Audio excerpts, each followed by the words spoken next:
What if the financial stress that keeps you awake tonight could be fixed with a simple, proven plan, and not someday, but starting this month? The Total Money Makeover is not theory or wishful thinking. It's a step-by-step battle plan to escape debt, rebuild savings, and create financial momentum that compounds into real freedom. This audiobook cuts through excuses and complexity. It shows exactly which small, non-negotiable actions to take first, how to measure progress without magic, and how to stay disciplined when temptation arrives. Listen all the way through. Each chapter hands you a practical lever you can pull immediately. Apply them in order, and the math does the rest. Chapter 1. The Wake-Up Call. Imagine waking in the quiet hour before dawn with a single thought that will not leave you alone.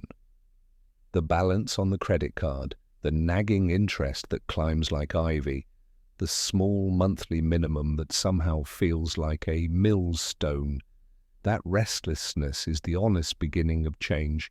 The Total Money Makeover story begins not with spreadsheets or clever investments, but with a handful of ordinary people sitting at kitchen tables with tired eyes and a fierce desire for a different life. They are not richer or wiser than anyone else. They are simply fed up with being held hostage by interest and uncertainty. Dave Ramsey's plan speaks directly to that feeling and converts it into a sequence of actions that demand courage but promise clarity. The first step in that sequence is a small, almost stubborn act. Save a tiny emergency fund, not to retire on, but to stop the daily sabotage of surprise expenses. The idea is counterintuitive in a culture that worships leverage and credit. Saving a modest amount first gives you leverage of a different sort. Freedom to say no to high-interest traps, the calm to make decisions, and the to keep a car in the driveway rather than the shop. The people who begin this way do not feel empowered because the number is large. They feel it because the act breaks a toxic cycle. Then comes a decision that many consider extreme until they try it: the debt snowball. List debts from smallest to largest, not by interest rate, but by psychological victory. Pay the smallest debt aggressively while maintaining minimums on the rest. When that first balance drops to zero, the emotional energy released is surprisingly catalytic. One woman who followed this method described paying off her smallest card and feeling as if she had retrieved a lost piece of herself. That feeling did more to fuel the next payment than any spreadsheet could. Alongside payments, the plan insists on behavioral shifts that look mundane but are transformative. Monthly cash envelopes to control discretionary spending, a working budget that is not a wish but a plan telling every dollar where to go, and an absolute refusal to add new debt while clearing old balances. The combination of small victories and strict boundaries proves to be a powerful teacher. People begin to make different choices because the cheap excuses vanish when the system does not allow them. The real story of the Total Money Makeover is therefore not math alone. It is a story of habit, identity, and the cumulative impact of modest decisions made with consistency. You are not asked to become perfect overnight. You are asked to begin, to choose a path where each small success compounds into momentum. That momentum is not a magic formula. It is the steady reduction of noise. Fewer late fees, fewer sleepless nights, fewer accidental payments to predatory lenders.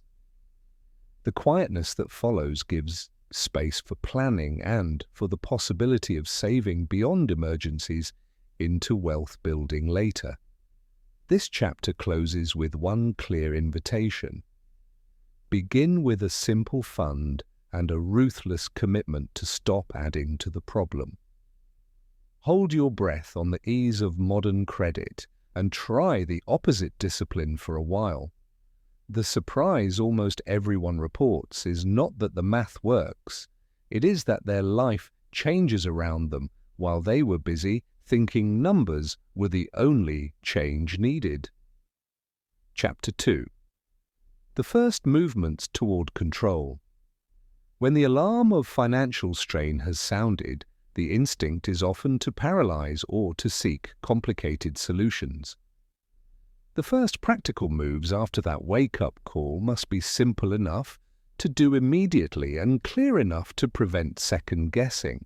Start by listing every single debt down to the smallest store card and the unpaid parking ticket you forgot about. This is not a litany of shame. It is the inventory that transforms abstract worry into a map you can navigate. People who have done this speak of the relief that comes from one honest list, because denial is expensive and naming is the first action toward mastery. With the list in hand, set up a working budget that tracks income and every expected expenditure. The budget is not a moral document. It is a tool that forces choices into daylight. One young father I worked with described how the simple act of writing down grocery and utility needs forced him to confront the difference between wants and needs, and to stop the endless, invisible leak of small purchases. The plan pairs this budget with an aggressive allocation toward the smallest debt. Why focus on the smallest balance first? Because human motivation is finite. You can fuel that motivation with wins, and a cleared small account provides disproportionate psychological return for the effort. Payment behaviors are redesigned, no minimums paid casually, and no new credit opened. The strategy also mandates a cash envelope system for discretionary categories. That envelope is an old-fashioned constraint that modern psychology confirms. When physical limits are obvious, spending becomes intentional. Stories abound of couples who reconciled spending fights simply because envelopes removed ambiguity and blame. When the cash was gone, the choices were clear, and negotiations began from a place of fact rather than accusation. Next, address the wage side of the ledger. Earning more is an important lever, but not the first one. Before pursuing extra income, most people benefit from getting their base behavior under control. The right sequence matters because additional income without new rules simply disappears into the same old patterns.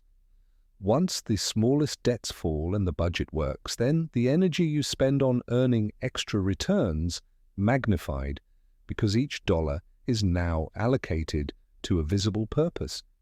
This chapter emphasizes not heroics but pattern shifts. The work is daily and small. Check the envelope, review the budget, redirect any windfall into debt reduction rather than lifestyle expansion. The promise is not instant transformation, but a steady reorientation of decision-making that, like training a muscle, becomes automatic over months. Those who commit report a deepening confidence that spreads into other life areas, better communication, improved sleep, and a mindset that plans rather than panics. Financial control is not a one-time event. It is a practice. Once begun, the practice changes how you think about money from a thing that happens to you to a policy you design and follow. The deeper gain is not only a reduced balance, it is the regained ability to direct your life rather than respond to the next bill. Chapter 3. Momentum and the Unexpected. Gifts of Small Wins. Momentum in financial recovery is less about acceleration and more about consistent progress. Do not wait for a perfect month or a sudden windfall to begin. Instead, Structure small wins that you can replicate. Each zeroed-out account adds psychological horsepower. One man in his 50s, who had always believed retirement was a distant problem, described paying off a single debt and experiencing a sense of control so profound that it changed his approach to work and family. He began to volunteer at his church, not because he had more time, but because the emotional space freed by debt reduction made other values possible again. The snowball grows as discipline compounds. As the smallest balances clear, redirect the funds to the next target and watch the speed of payoff increase. That redirected money is not a windfall, it is reallocated intent. The Total Money Makeover insists on visible progress because visibility reduces temptation.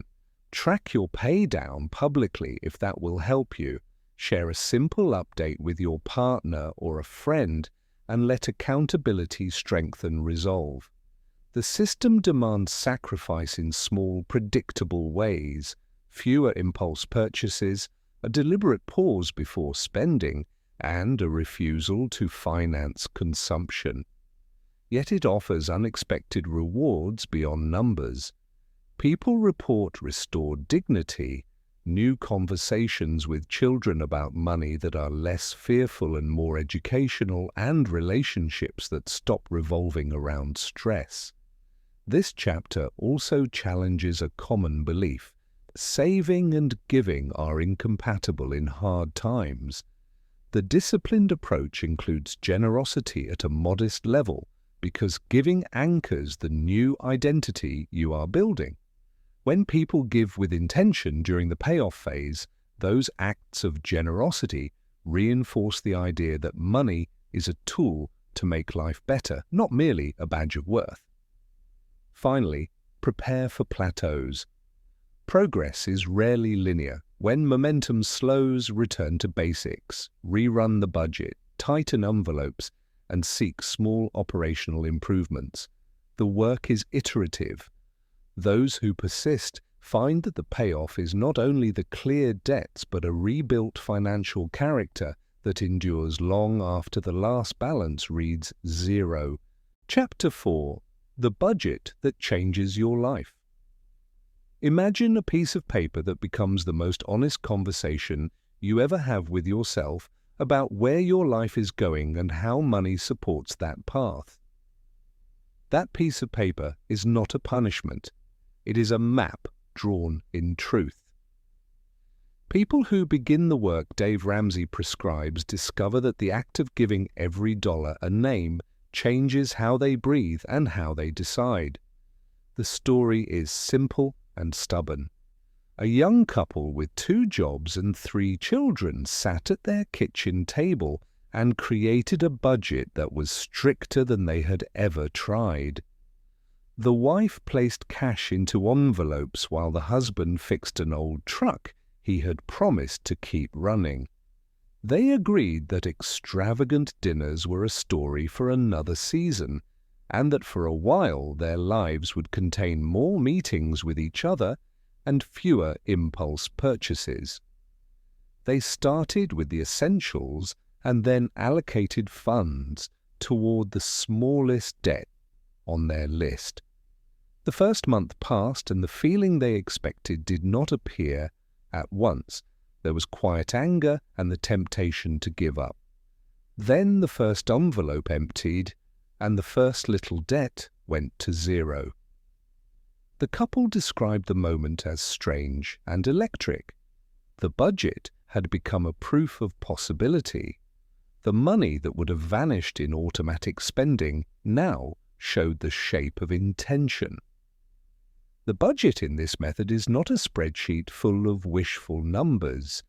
It is a living plan that tells you what to do when unexpected expenses arrive.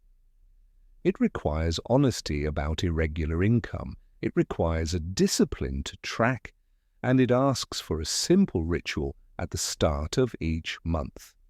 Chapter 5. The Debt, Snowball and the Psychology of Victory. Debt is technical, yes, but it is also deeply emotional. The debt snowball succeeds precisely because it respects human motivation while delivering financial results. Consider the woman who carried a dozen balances and who had tried interest rate math until she grew exhausted. She tried the other way, listing balances from the smallest to the largest regardless of the percentage. She paid minimums on everything except the first little account and attacked that tiny balance with intensity. When she eliminated it, she felt a wave of possibility, and not just because the number fell. The result was an emotional loosening that made her able to push on to the next account with renewed vigor.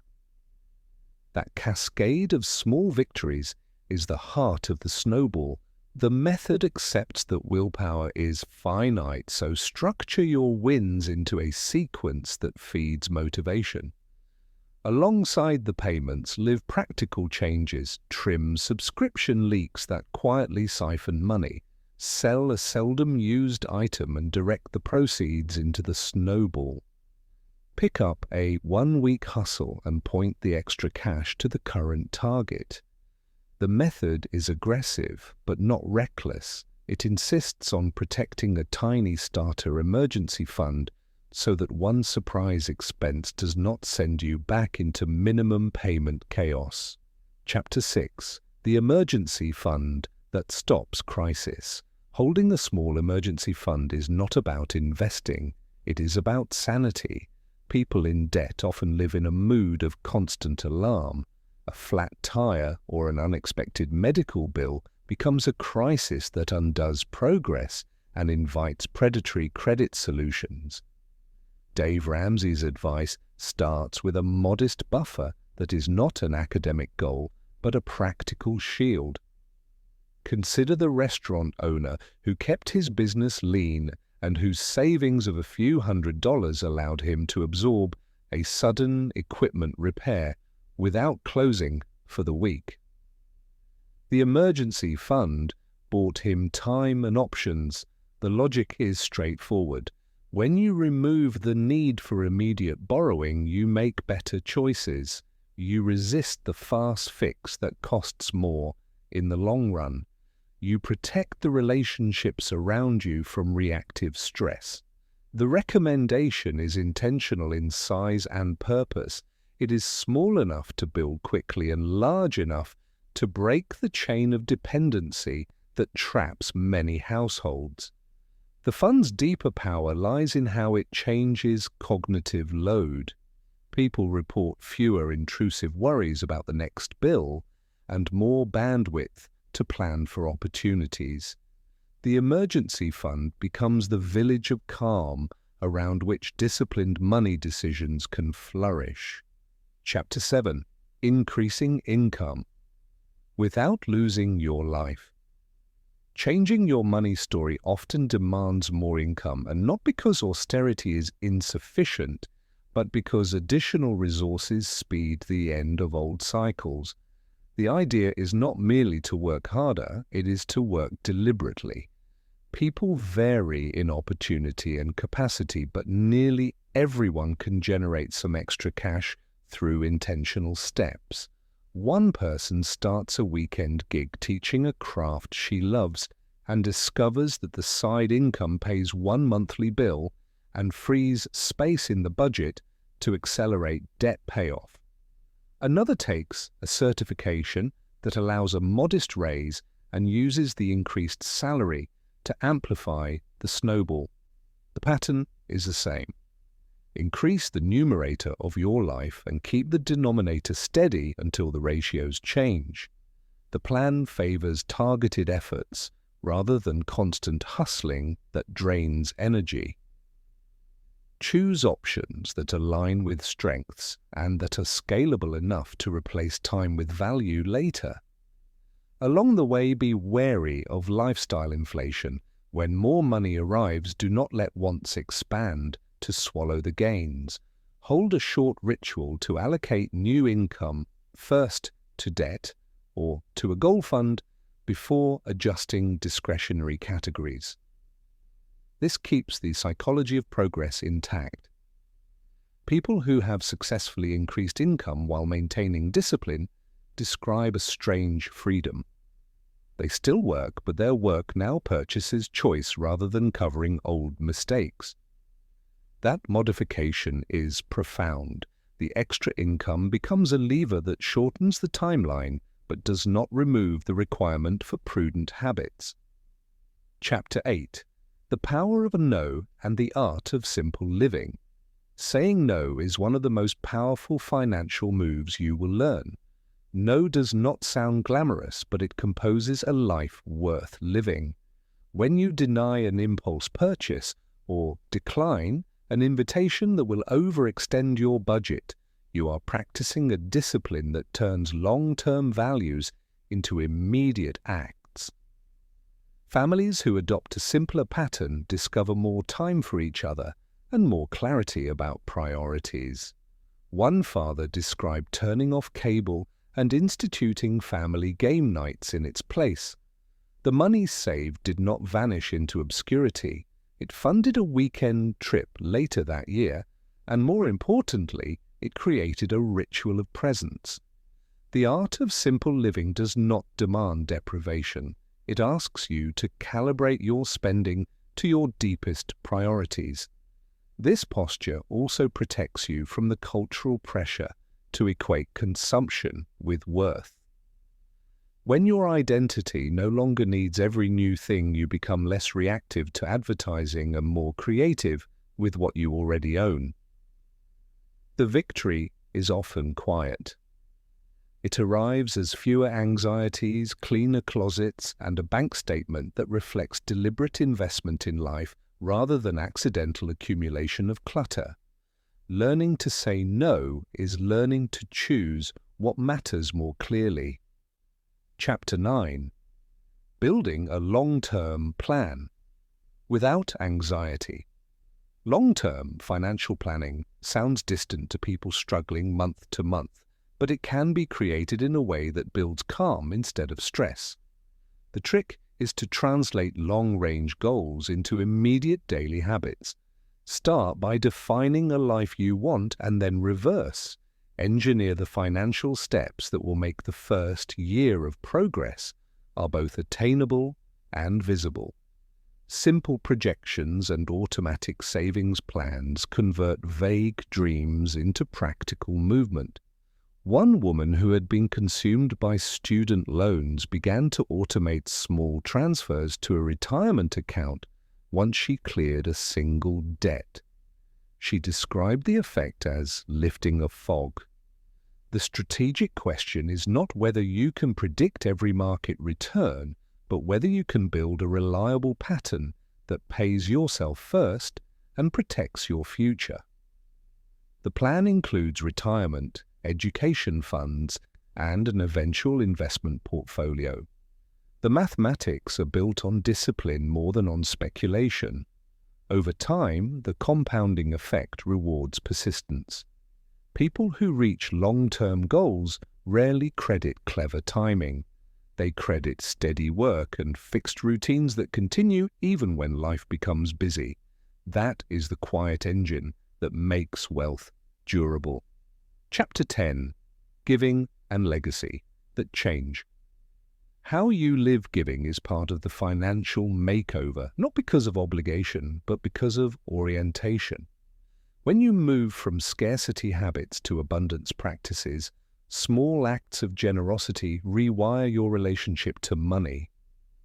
Some give a modest amount regularly. Others commit to service that costs time rather than dollars.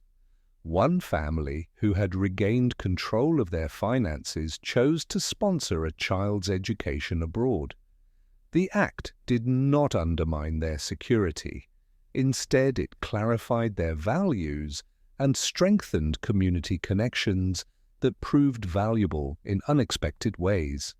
Legacy thinking reframes your financial choices from isolated transactions into a conversation that spans generations. It asks you what kind of world you want to support and how your resources can align with that vision. Building legacy is not reserved for the ultra-wealthy. It begins with a habit of disciplined giving and expands into thoughtful stewardship of resources, family conversations, and legal arrangements that protect intentions. People who practice intentional giving report more meaning and a reduced attachment to consumption as proof of worth. The final irony of the makeover is this: as you secure financial stability and build for the future, you do not lose desire for life. You gain clarity about what life matters most and the resources to make that life possible for yourself and for others. Chapter 11. Building Wealth. Through smart insurance and protection. Insurance is often framed as a dry part of financial planning, but in practice it plays the role of silent guardian that keeps progress from unraveling overnight.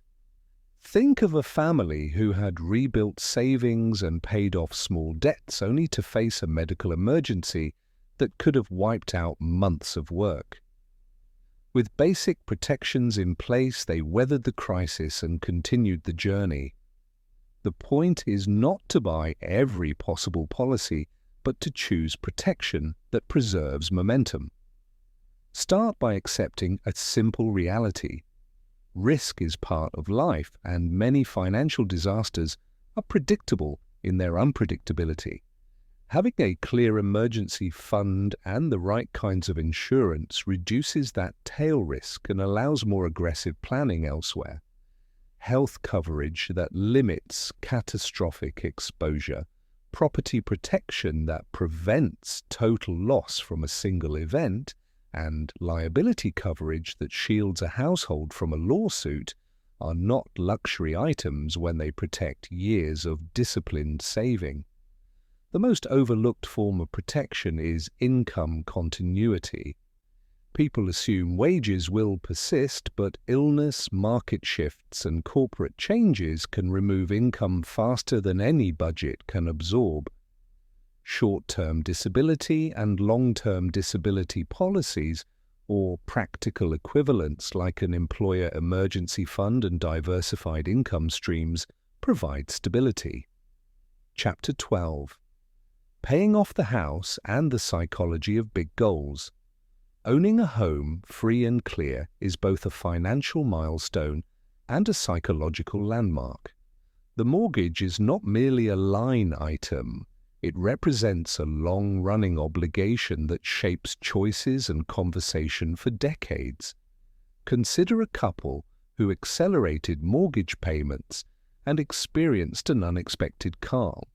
Without the monthly mortgage drain, they found money for travel, education, and future investments. The decision to pay more toward the mortgage earlier requires recalibrating priorities. It asks whether reducing long-term interest costs matters more than short-term consumption or alternative investments. For many people, the emotional value of home ownership without debt is immense.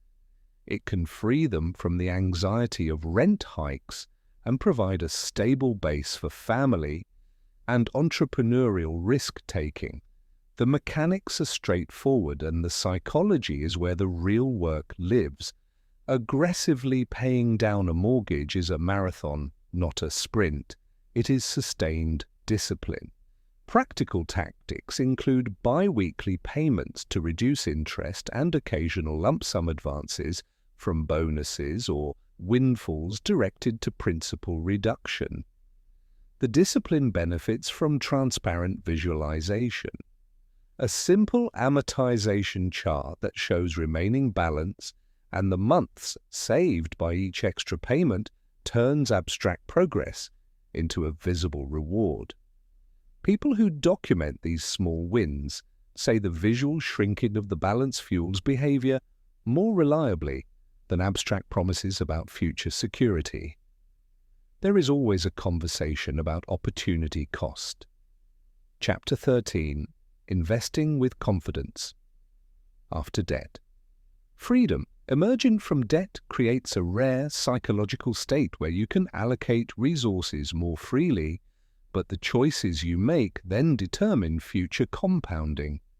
Many newly debt-free people face a common anxiety: where to put money now that payments no longer siphon off income. The answer is grounded in principles rather than fashions. Begin by creating a consistent habit of saving and investing a fixed percentage each month. Automaticity defeats indecision and maintains the momentum you built during the repayment phase. The classic retirement accounts with long-term tax advantages are powerful because they pair compounding with preferential treatment. For most people, maximizing employer-matched plans is the first rational move because free employer money is an immediate return. Beyond that, diversifying into broad index funds that reflect the market reduces single company risk and leverages the growth of many industries simultaneously. Many successful investors describe the same simple pattern. They started early, kept costs low, and rebalanced occasionally. Emotional discipline matters as much as technical allocation. Market downturns test nerves, yet history shows they are often moments to buy rather than panic. One person who invested steadily through a market correction later described the experience as a forced training in emotional control. Chapter 14. Tax Strategy that protects more of what you earn. Taxes are the silent friction in every financial plan, and a few clear strategies can materially increase net returns. Understanding the tax advantages of retirement accounts, health savings accounts, and tax-efficient investment vehicles is the first practical move. For many households, maximizing tax-advantaged accounts each year effectively reduces taxable income and increases the capacity to save. Beyond that, consider the timing of income and deductions to smooth tax liabilities. For small business owners, structuring revenue through retirement contributions and the appropriate entity type can create meaningful tax advantages while investing in the future. The practical stories are vivid. One freelancer reorganized billing cycles and used a retirement plan to shift taxable income and reduce the surprise of quarterly taxes. Another family optimized charitable giving using donor-advised funds to concentrate deductions in high-income years while distributing contributions over many years. Chapter 15. Retirement Planning as a Lifestyle. Choice retirement planning is best understood not as a distant obligation, but as a continuous lifestyle choice that shapes daily decisions. People who build successful plans think in decades, but act in habits. The mechanics involve consistent contributions, appropriate allocations, and regular reviews. The psychology involves framing retirement as an extension of the life you want to live. Begin by imagining the life you want and then pricing it. That backward design makes the math real rather than abstract. Someone who knows they want to travel yearly will prioritize different allocations than someone focused on community projects or entrepreneurship. Tools matter. Retirement calculators estimate target savings and replacement rates. Chapter 16. College funding. Without sacrifice.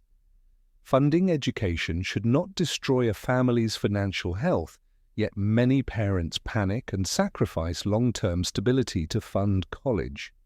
A balanced approach protects both the child's future and the family's future. Start with realistic conversations about costs and alternatives. Scholarships, community college beginnings with transfers to four-year schools, and targeted grants for majors with high return on investment are practical tools. The strategy of investing early in tax-advantaged accounts for education, like 529 plans, offers tax benefits and flexibility. At the same time, avoid the trap of sacrificing retirement contributions for college. Parents who underfund their retirement to pay for a child's education often end up dependent later. The practical path balances contributions, save for education modestly while prioritizing retirement. Encourage children to apply for scholarships and work part-time to contribute to their costs. The narratives of families who manage college financially without ruin often stress creativity and partnership rather than heroics. The conversation about value and return reshapes choices and reduces panic. Chapter 17. Estate Planning and the Practicalities of Passing Wealth. Estate planning is not an indulgence for the wealthy. It is a set of practical steps that prevents friction for heirs and ensures that resources align with intentions. A simple will, clear beneficiary designations, healthcare directives, and an assigned durable power of attorney reduce legal costs and family conflict. Consider a family that lacked clear directives and saw months of probate draining savings and goodwill. Contrast that with a family that prepared simple, clear documents and spent less energy in grief. The focus should be on clarity, not complexity. For families with businesses or significant assets, trusts and succession plans ensure continuity. Regular conversations with heirs about values and responsibilities reduce surprises and cultivate stewardship. The most practical estate plans are updated periodically and communicated to trusted advisors. Good estate planning is the final act of stewardship that translates decades of discipline into a legacy that matches intention. Chapter 18. Maintaining Wealth and Avoiding Lifestyle. Inflation. Maintaining wealth is an ongoing practice that begins the moment you accumulate assets. Lifestyle inflation is the stealthy erosion of gains when increased income is met immediately with increased spending. Many people celebrate raises by upgrading every category at once, and then wonder why progress stalls. The antidote is a policy of gradual allocation. When income grows, automatically direct a portion to saving, a portion to investing, and a portion to modest lifestyle upgrade. This preserves momentum while allowing enjoyment. Another tactic is to adopt periodic audits of recurring costs to remove runaway subscriptions and convenience fees that accumulate invisibly. People who maintain wealth also build protective buffers, diversified assets, conservative leverage policies, and clear rules about debt. A culture of stewardship rather than entitlement among family members prevents sudden splurges that can fragment resources. Finally, maintain humility and continual learning. The financial landscape evolves, and staying informed about fees, tax changes, and new risks ensures preservation. Wealth maintenance is not passive. It is a durable set of habits that protect freedom for the long term. Chapter 19. Maintaining Financial Resilience. Through life changes, life rearranges itself often and unexpectedly, and the real test of a financial plan is not how it performs in calm seasons, but how it protects and guides you through upheaval. People who build sustainable wealth do not rely on perfect years. They build mechanisms that function when careers shift, health changes, markets wobble, or relationships transform. Consider the school teacher who reinvented her income after a district reorganization cost her a full-time role. Because she had nurtured small side projects during good years and maintained a conservative emergency buffer, she navigated the transition without panic. Her story highlights a central truth. Financial resilience is a combination of margin, habit, and imagination. Margin means reserves in time and money. It is the small reserve of savings that converts an emergency into a solvable problem rather than a catastrophe. Margin also includes mental space so you can think clearly under pressure. Habit is the daily practice of the plan. People who sustain wealth keep routines that do not crumble under stress. They automatically pay themselves, they review budgets monthly, and they maintain the discipline that built their nest egg. Imagination is often underrated. When circumstances change, creative solutions appear only to those who look for them. The entrepreneur who pivoted her catering business into meal kits during a sudden downturn did so because she had practiced testing small ideas and because her network provided rapid feedback. Practical steps to preserve resilience begin with a periodic stress test. Model 3 realistic scenarios that could affect your household: a moderate income drop, a sudden large expense, and a prolonged market downturn. For each scenario, identify immediate actions that protect your core needs and recovery moves that restore momentum. Document these as a short playbook you can follow when stress begins. Do not let the playbook collect dust. Rehearse it mentally so decisions are not made in panic. Another durable practice is income diversification. The single paycheck is convenient until it is not. Side income, rental cash flow, or passive streams create options. They also change psychology. When you do not rely on a single income, negotiation power improves and stress declines. Equally important is the practice of updating insurance and beneficiaries. Many families discover coverage gaps at the worst possible time. An annual insurance check and a simple update of beneficiaries can remove legal obstacles when speed matters. When people ask how much to save for the unexpected, the right answer depends on context, but the principle is consistent. Bigger responsibilities require larger buffers. A single person will need a different runway than a parent of young children or a small business owner. The final element is relational resilience. Money stress strains relationships, and resilient households practice financial communication before tensions rise. Short monthly check-ins about shared priorities and an explicit plan for intentional giveaways reduce the power of secrecy and resentment. That pairing of clarity and ritual makes it easier to act quickly when change arrives. Above all, accept that life will be messy. Build systems that reduce friction and preserve dignity. The discipline of small, consistent acts and the humility to adapt when conditions change convert temporary shocks into manageable transitions. When you emerge from a life change intact, the reward is not only financial, it is the confidence that you will handle the next unknown with the same tools and with less fear. Chapter 20.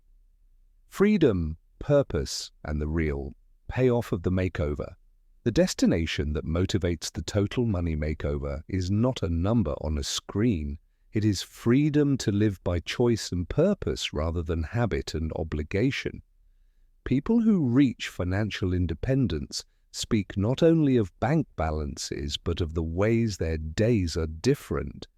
They choose work that matters to them, they give generously without anxiety, and they steward time for relationships that matter. One man who had climbed out of crushing debt described the moment he realized freedom had arrived. He turned down a lucrative assignment because it would have kept him away from his children during a pivotal season. That refusal felt like the first extravagant act of a new life. the psychological shift is profound.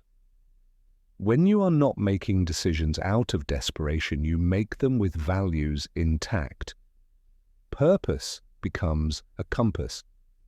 Designing a life with meaning requires deliberate thought about what you will do when money stops housing the problem and starts enabling the project. For some, it means entrepreneurship without fear of failure. For others, it means sustained service in community work or the time to mentor the next generation. Financial tools matter here because they multiply choice, but they are not the end in themselves. The pattern that leads to purposeful freedom starts with the small routines that build security and continues with intentional allocation of resources toward experience rather than status. When people shift spending from showing worth to building meaning, they report higher satisfaction. Another deep truth is that giving accelerates the sense of freedom. The controlled act of generous support creates a loop where resources reinforce values and values justify stewardship. Families that adopt a practice of proportionate giving find that generosity becomes part of identity and not a periodic guilt-driven event. Legacy thinking follows naturally. You are less concerned with the illusion of keeping up and more focused on preserving principles across generations. Estate conversations become opportunities to transmit not only assets, but wisdom. The practical moves that consolidate freedom include setting clear withdrawal rules for investments so that you do not overspend in retirement, keeping insurance aligned to the life stage, and maintaining a modest level of financial adventure. Freedom without guardrails can erode quickly. Choose a few flexible boundaries that protect long-term outcomes while allowing joyful experimentation. Finally, cultivate gratitude. The makeover is a discipline of small shifts and accumulation, but the richest payoff is a quieter mind and a fuller presence in daily life. People who have completed the journey describe a surprising humility. They no longer measure worth by purchase power. They measure it in hours shared, books read, and the depth of their connections. That restoration of perspective is the true conversion from scarcity to abundance. Money becomes the tool that supports a life chosen rather than a life tolerated. Conclusion: the quiet victory of deliberate change. The financial journey described here is intentionally pragmatic and relational. It requires daily rituals, occasional sacrifice, and the courage to choose small wins over immediate gratification. The math of compounding is real, but it is emotional will and habit that convert numbers into freedom. Begin with the next actionable step. Make one change today that your future self will thank you for. Keep the rituals, protect the margin, and let purpose guide the allocations. Over time, the modest discipline of today becomes the extraordinary liberty of tomorrow.